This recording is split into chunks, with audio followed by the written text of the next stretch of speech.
good shot. But everybody has a rhythm. You have to almost be, the more you spar different styles and different guys in different training camps, the more you get to see what the human body is capable of. So if I come from a very hard karate stance with deep stances and straight punches, I got to fight that guy.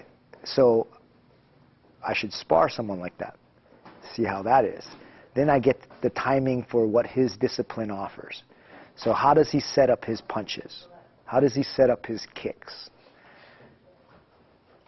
Within that combination, there's times where I can disrupt his rhythm. When you disrupt someone's rhythm, they can't finish the move. So if I'm doing 3 punches and 1 low kick, okay? I go 1, 2, 3, low kick. Now, if I study that and I know that combo because someone does it to me all the time, now 1, 2, 3, and then I come with a straight right at the same time you try to throw your kick, I disrupted your timing, you're off balance because you're not expecting it. Some things we work on here a lot in the boxing gym is to change your speed. You know, start off at a certain tempo and all of a sudden change that tempo up. You know, it's a way to get punches to land quicker, harder, or again, when it's not expected. Another thing I'll do in order to get is, you know, in MMA especially, but you see this defense that comes here. You know, if I'm throwing right hand, left hand, they're blocking and timing, blocking and timing. If I go right hand, left hand, right hand, all of a sudden they're going to block here but getting hit here. You know, so that's a way where you can create the openings. Well, you throw things off rhythm sometimes. You know, sometimes, like if I was speaking about it earlier, I like to, you know, when I first start to fight, my first punch when I'm sparring or anything, you know, is going to be, you know, if I throw my left hand, you know, from a southpaw stance, it's always going to be straight. It's the safest punch I can throw. If I throw a jab, you know, I'm going to throw a straight punch and I'm going to hide my tempo, boom, boom, you know, that's my shot, you know. If you block it the first couple times, during the fight, I make adjustments. I go, okay, you know, this guy's fighting me, and he's keeping his stance right here. Every time I fire off my straight left, he's blocking. So now I'll go jab, and I'll start to turn a straight left, but now my elbow comes out. So when I throw my elbow out, I can turn my thumb down. So if you go just to pat my hand down, I come over the top and catch you. And that's how you change combinations. One combination goes boom, boom, boom. Oh, you blocked that? Fine. Boom, boom. And also, too, the stuttering, I do that a lot of times. Within a combination, you know, I'll go to throw a punch. So if I go jab, roundhouse, very basic Muay Thai, you know what I mean? I'm sitting there, boom, boom, and I fire my roundhouse, and you just check it, right? Well, maybe on a couple times later, I'll go jab, and I'll skip step a little bit. So I'm here, boom, and then I'll throw my roundhouse so that all of a sudden you're used to always going boom. And then by the time now the kick really comes, because it's off rhythm, you put your foot down. So you're used to going parry, shin block. So now you go parry, shin block, no kick comes because I delayed it, and now it's coming as you're putting your foot down. You land, boom, and I slam you across the sciatic nerve as hard as I can. That helps out. And those are just from sparring a lot, making those adjustments. Oh, this is nothing straight out of the box works. You got to sometimes, okay, you know, basic way, I guess you're going to take another step further is your jab. If every time I throw a jab, you know, I always push off my left foot, boom, and I step down, snap, you know, bam, bam. If a guy's really good at blocking my jab, well, sometimes I'll start doing this, just to push off, and I'll step, and nothing will come, and then I'll throw, you know, just so I can get the guy a little off rhythm, and that's the whole mindset behind it. I don't want you just to be able to, you see me move, you pick up my timing, and you can, without worrying about my strike, be thinking about other shit, and you can just block my jab, slap it down, you know, pop, pop. So now all of a sudden it's boom, you know, boom, boom. So now because that stuttering off rhythm movement, I'm causing a simple move, just the jab, become that much more harder to defend against, because now you just can't turn your brain off and sit there and go, okay, I'm going to pat this down and I'm looking for this. Now it's like, no, I got to, you know, I got to stay awake. That way, what I call it, keeping someone honest. Because now they're being honest. Are you really seeing my jab, or you just got my timing down? So if I feel the guy has my timing, you know, obviously this is the fastest way to do it, but sometimes I'll like, boom, and then throw, you know. This we get our feints and our fakes and our, you know, herky-jerky type movements. Então, olha só, é treino. Eu procuro filmar todos os meus treinos de sparring, meus treinos técnicos, e aí, em cima disso, que eu procuro melhorar e corrigir o que a gente pode usar como um bom ataque. Now I have access of the tapes of my opponent, and if possible I studied the styles. But I'm studying, but I look in the way in the match. You know, it's hard because you know the guy going to come crazy to beat you, or you going to beat the guy. Sometimes you have the strategic, but I have my strategic in the match.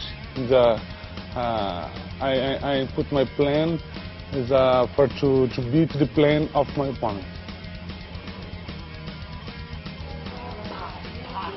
Bam, like that. To make sure, like what I do is, try to hit him with the uppercut. Yeah. A lot of people just try to pull, but then they know what you're doing. Hit him with the uppercut and hook like this. Yeah. And hand like this. Then when they try to pull their hand out, even if they pull it that way. Yeah. Bang! Are you showing them something you can do with the hook? Yeah, with the hook. You can search for it. You can what things you can look for is hitting some people in certain places and seeing their knees kind of quaking a little bit, or they lose their footing. That's usually a sign that you've shook them up a little bit, or that they get a little. You may have rocked them, and or shaking their head, or if you see their eyes kind of open up wide, usually that's they're trying to. That means their vision's blurry, and they're trying to readjust their their line of sight. So. Those are some of the signs. So usually that stuff comes, like I was saying, from hitting somebody in that sweet spot. That's going to knock them out, just not quite hard enough to do it. So if you see, if you hit somebody in the chin and you see their knees shake a little bit, maybe next time you hit them in the chin, put a little more pop on it, and then hopefully it'll get the job done. Yeah. Sometimes I watch the way to give the knockout. I look and see the guy close the eyes, or down the guard, or in the match I look in the way to beat my opponent. As técnicas que a gente treina todo dia, e na luta você monta uma estratégia, mas de acordo com o que ela vai se desenrolando você tem que mudar. Então o poder de adaptação que cada lutador tem. Eu acho que isso é importante. E eu acho que o nocaute é uma coisa que eu particularmente nunca procurei um nocaute. Eu acho que as coisas aconteceram naturalmente. Eu procuro usar a minha técnica para confundir os meus adversários e fazer com que eles cometam mais erros possíveis, né? I train hard to input my punch and give it the knockout. It's very hard to input one punch and give it the knockout. Sometimes you in the match you give one, and the guy in another, and another, and another, and after this the guys no have a good condition. It's more easy for you input the punch to give it the knockout. It's a long way. Sometimes a long way in the first round, the second round. But you put it in a knockout after 2 or 3 rounds. But sometimes it's possible you put one punch and the guy down, which is more hard. Mas eu acho que contra o Carlos Newton foi muito boa, assim, foi um nocaute assim que mais marcou assim na minha carreira toda, porque assim eu tinha estudado aquele nocaute quer dizer, eu tinha estudado aquele golpe para poder aplicar nele em determinado momento da luta e acabou funcionando. E foi legal também.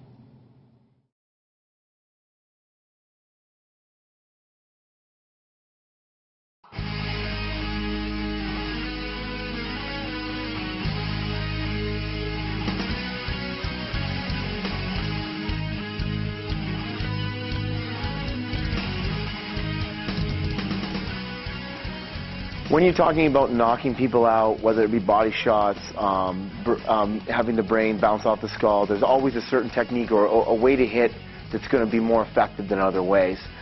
First being, if you're going to attack the body, generally the best way to go for is either a strike to the solar plexus area that will knock the wind out of them, or if you take a liver shot with either the fist or with the kick and you strike to the liver, which is a single organ that filters all of our systems. So when it's hit, the person will overload in that area, it starts to swell, and the person can't continue just due to excessive pain.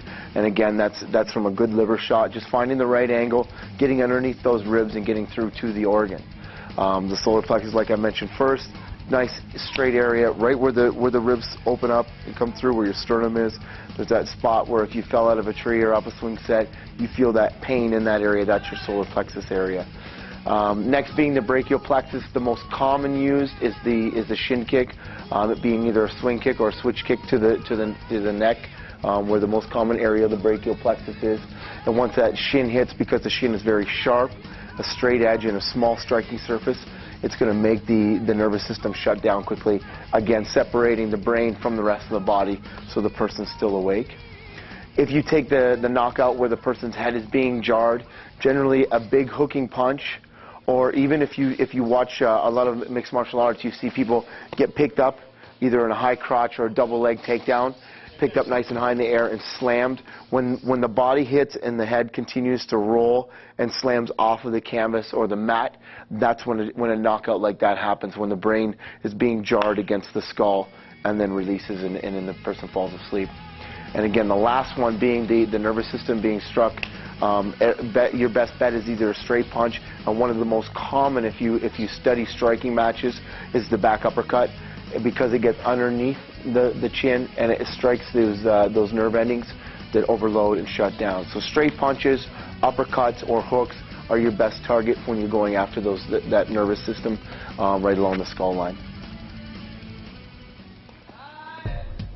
I think just the mechanics and coordination of it, it's something that's totally new to me. I started this process as I transitioned from international and national wrestling to MMA, and I've never done any boxing, never done any kickboxing or any kind of striking competitive sports. I've always been a wrestler. So I think there's finding some of the similarities and mechanics that fit from wrestling, but also I think learning and keeping an open mind and being willing to drill and train and hit a lot of mitts and learn combinations and coordinate. Again, throwing a proper punch from your feet, your toes on the mat, all the way up through your hips to the end of those punches, moving and all that muscle coordination and creating that muscle memory so that you can do that in real time against a reacting opponent. That's just something that's taken a lot of time and a lot of effort to refine and get better and better and better at. So I didn't have to think about it anymore. So again, it just responded.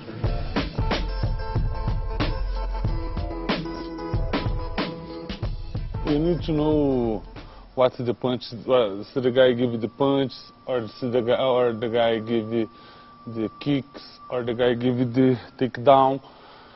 You need to look in where you're going. Since you're going to defense the takedown, or to come back with the punch, or you're going to kick, or you need to know what way you're going for the opponent. But for this, you need to have all techniques. I told myself when I got into the fight I wanted to be a hard puncher. I wanted to punch hard. I wanted to knock people out. That's what I wanted to be. I wanted to be a knockout puncher, and I hit the heavy bag, and the heaviest bag I could find, and I hit it hard, and I hit it for rounds, and blasted it. You know, I sat down on my punches and whacked it. I think that built me up to where I can punch hard. You know, if you do anything repetitive enough, it's gonna pay off. Your body's gonna adapt to it and change physically. You know, whatever it is, if you do it enough, you're gonna get better at it. You know. Great way to knock somebody out is to be able to knock them out so that they can still see you. They're still aware, but their body won't allow them to stand. They won't allow them to keep their legs straight and continue to fight. The way we do that is a liver shot. Setting up that liver shot, though, is very important, because when you attack the body, and the liver is on this side of me, you're exposing your head to be struck and to be knocked out yourself, just by me turning my left hook over to the back of the ear, okay, just behind the ear, soft point, it's going to knock somebody out quick. So it's very